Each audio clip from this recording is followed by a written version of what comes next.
Wow, hi everybody. Super excited to be here and a little bit intimidated, I'm going to admit, to be in this amazing group of women engineers, women leaders, and excited to share my presentation with you. So I am Adrienne Wheeler, and I am from H&I Corporation, which is in Iowa. We are a large office furniture manufacturing organization, so although I am not an engineer myself, I'm an HR professional. I work with engineers, lots and lots of engineers at our organization. But most importantly, I'm a wife and a mother, and my family is very important to me, which complicates my career goals sometimes. Just due to balancing priorities, but also am a big believer in mentorship and helping to advocate for other women leaders and future women leaders in my organization. So in the next 15 minutes, we're going to go through and learn a little bit about what is branding, personal branding, how it's impacted me and why I want to share it with you. Talk about 5 tips I want to share, and then end with a reflective exercise and some Q&A. So personal branding is definitely a topic that seems like it's hot right now and has been for a couple years, especially in my field in HR. So this is really my take on what personal branding means to me. So really for me, personal branding is the intersection between perception and your reality. So on one hand, it's what do you want to be, what reputation do you want to build for yourself. And then on the other hand, it's also what is the perception of you and what do people think about you when they think of you, professionally, personally, things like that. And really you can shape your personal brand through the language that you use, especially if it's intentional and you really have put a lot of thought into it. It's good to be self-aware about what people say about you. That's part of the perception piece, and we're going to talk a little bit more about that. And really creating a personal brand is important in order to maintain that positive perception that aligns with your personal brand or your reality. So I'll kind of use myself as an example throughout. So I wanted to share my personal branding, and this is my reality. And I have been able to kind of reflect on the perceptions and see if it aligns or not, and then manage it. And we'll talk about how all that works. So my personal brand is as a results-oriented, accountable leader who is a strong advocate for others. So tip number 1, there are 5 tips.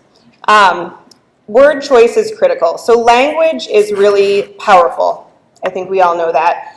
And it can be tricky. It can be used very positively if the language is positive, but it can also take a major credibility hit to you in your work life if it's not managed well and it isn't positive. I think we talked about being perfect just now at the last presentation, and one slip up and there could be a lot of negativity associated with you or your performance. So really the language and the word choice that you use and that you hear others using about you is critical. So it's important to be reflective and think about and pay attention to what's being said and what the story is. Another tip here is to think about how often are you using tentative language? Because I think as women we do that a lot, and we're going to talk about that specifically on another slide. But it is really important to pay attention to the words that you're using. And I do want to share here on this slide too, one of the reasons why this topic became so important to me personally, and I recognize that it was such an important part of how I was building up my personal brand at my company in order to achieve the career goals that I had. I really started to kind of pay attention over the last, I'd say, 3 years when I got kind of moved up to a more senior level leadership position. And my peer, I only have one peer and he's male, and then my boss is male. Really just starting to kind of compare more specifically and pay a lot more attention and be more self-aware. The language that he would use and the language that I would use to either describe a project or having a brainstorming session on a problem that we were trying to solve, and really started to become just very aware of the differences in the language that I use versus him, and I'm going to talk a lot more about that over the next couple slides. So tip number 2 is really about, again, language, but specifically self-deprecating language. So this is one of the things that I really noticed about myself. So I'm going to give an example, which is the more I think about it, an even more intimidating example, because I'm in a room full of engineers who are very, very smart and incredibly smart people. I'm in HR, and we're very smart people too, but I think our minds tend to sometimes work a little bit differently. So my example is that, it's the last bullet point, I'm not great at like fast, complicated analysis on, let's say, compensation. So in this example, my team, or my peer and my boss and I were working on a compensation-related issue. And they're kind of buzzing through it really fast, and I'm trying to play catch-up because I'm also very particular about making sure everything I do is right. So that whole thing about being perfect, like we talked about in the last presentation. So when this was going on, or this was happening, and I always make jokes like, oh, haha, well, I'm not a math whiz, right? And so over time, I started to pay attention. And so when I had to present something to my boss that had any sort of complicated numerical type analysis, he would kind of double check it or ask me if he needed me to double check it. And I kind of started to pay attention like, oh, he's lost credibility in my ability to get this done because of the jokes I make about myself. Like, why do I do that? And when I listened to my peer do it, even when he was wrong, he wasn't making these same kinds of jokes. So this was really important to me, and I think, again, if you become very self-aware and self-reflective, you can see if I am downplaying a potential gap in my capability by using self-deprecating language, every time you do that, your credibility is taking a hit. So what I've done is I've just stopped doing it, and if I need extra time or I'm not comfortable with my result, I'll just simply say, I need a little bit of time to rework this and hand it in later or whatever. But definitely there's some other examples there of ways that you can pay attention to language. I think as women we say like, I think, or I feel like, and one of my coworkers who's here today supporting me also clued me into another piece of language that we say a lot as women is just. I just have to ask you a quick question. So being really self-aware of these little things can really change the perception of you being more confident. Next, tip number 3, so being authentic. We talked about this in the last presentation too, so there are definitely some themes here. You don't want to create a brand that you can't live up to, and we're going to talk about that in the next slide, but you don't want to also create a brand that's somebody else's perception or based on some sort of stereotype. Your brand needs to be authentic, and I think the way to do this is to actually embrace what makes you unique or different or diverse and play that up in your brand, make that your strength. Because you have to be able to live out your brand through your actions. So my brand is about accountability. I have to follow that up by holding other people accountable and holding myself accountable. The next one is once you've created your brand and you feel comfortable with it and you're really trying to enhance it and make sure people are aligned to it, is to really live it out. So your actions reinforce your brand. Again, my example, if I'm an accountable leader and I start to let a lot of things slide with my team, I'm holding other people accountable but not myself, for example, then my brand's going to take a hit. Your actions need to reinforce your brand through your behaviors. And this is what's also going to help it be authentic.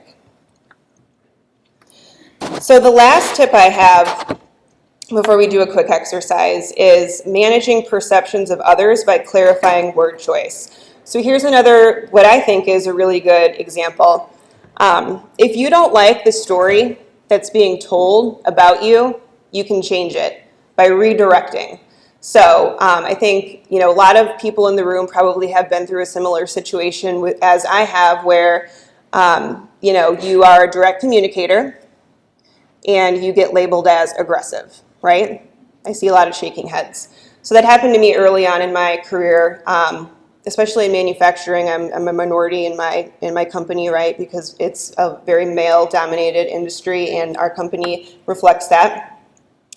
And early on, got labeled as being an aggressive communicator because I'm direct. I hold people accountable. I want to know what the goal is. I want to know what success looks like. I ask a lot of questions, and when I started to hear that perception of me was out there, oh, she's aggressive. Oh, you don't want to work for her, she's aggressive. She's got really high results orientation and she's going to really hold you accountable. She's tough to work for. I started to change the story. What do you mean by aggressive? Oh, because I'm direct. Well, I hold people accountable. People who work on my team have high results because I hold them accountable. So you can change the story. It's all about language and making sure that you're comfortable with the things that are being said about you. So I want to do a quick exercise. If you've never thought about your personal brand, then this is a good time to start. So I want everybody to reflect for a few minutes or seconds on 2 or 3 words that you want to describe you. And you've seen my example: accountable, an advocate, and a leader.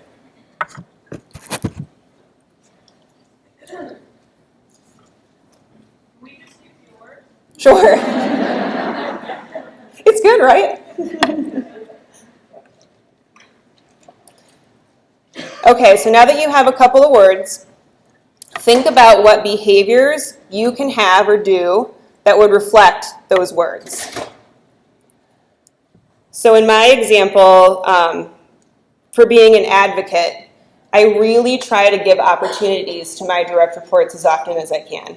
Whether that means delegating something that I could do myself but know would be a great development experience for one of my direct reports, or bringing one of my team members with me to a more strategic level session, bringing people here to SWE with me this weekend or this week. That's kind of one of those behaviors that reinforces that piece of my brand. So think about that. But then on the opposite, think about what words would negatively impact that brand. And what behaviors might you need to stop because they reinforce that negative? So it's easy to think of the good. Sometimes it's hard to think of the opposite. So you can see there on my slide, I have gotten labeled as a mama bear. So I am such a strong advocate for people on my team that I have been labeled, she's a mama bear. She won't take criticism about her people. I've reflected and self-managed that and have overcome it and have become less,